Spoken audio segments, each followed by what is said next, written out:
Okay student, question number 1 का fourth part कैसे बनेगा ध्यान से सुनना।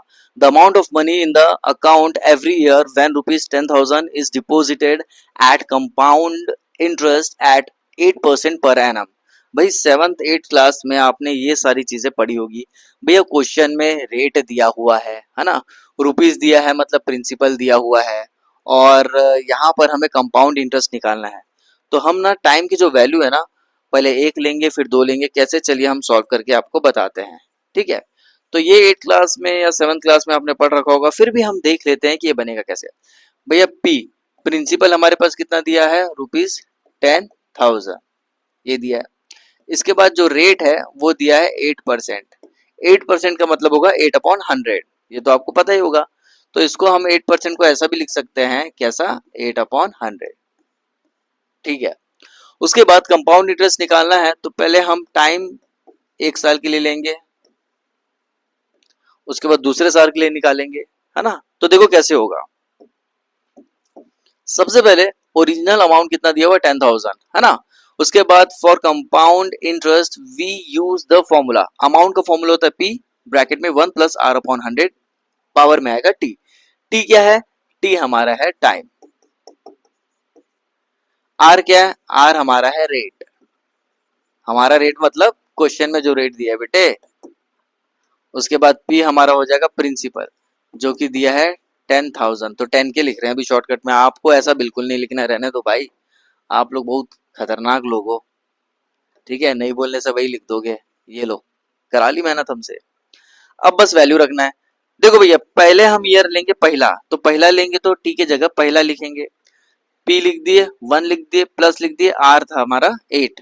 ठीक है, तो यहाँ पर आपको एलसीएम लेना पड़ेगा। आपको पता ही है एलसीएम नीचे कुछ नहीं मतलब 1 है, तो ये आ जाएगा 108/100 आ गया। इसको जैसे हम ये 2 जीरो काटे, इसको जब इससे मल्टीप्लाई करेंगे तो आपका 10,800 आ जाएगा। ठीक वैसे ही जब हम दूसरे साल के लिए निकालेंगे तो P 1 + r/100, और यहाँ पर T की जगह आ जाएगा 2। क्यों आया, क्योंकि हम दूसरे साल के लिए निकाल रहे हैं। तो यहाँ पर भी हम एलसीएम लेंगे तो आएगा 108/100। ठीक है, तो इसको जब हम कैलकुलेट करेंगे तो हमारा आएगा 11664।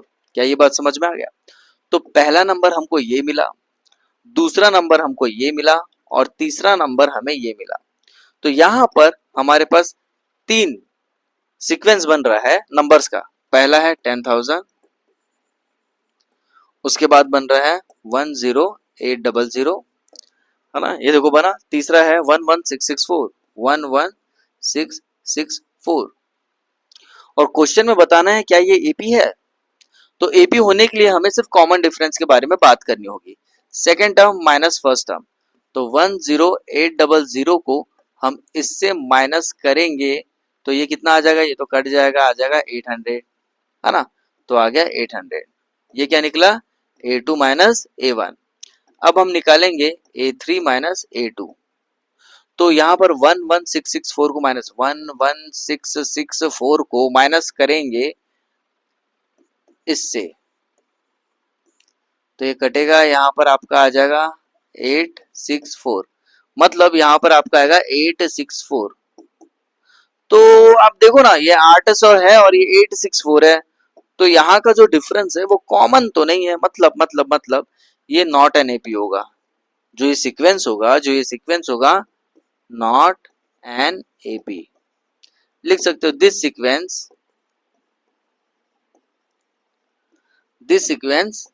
इज नॉट एन एपी, और यही हो जाएगा आपका आंसर। आई होप आपको चीज समझ में आ रही होगी। मिलते हैं अगले वीडियो में, बाय।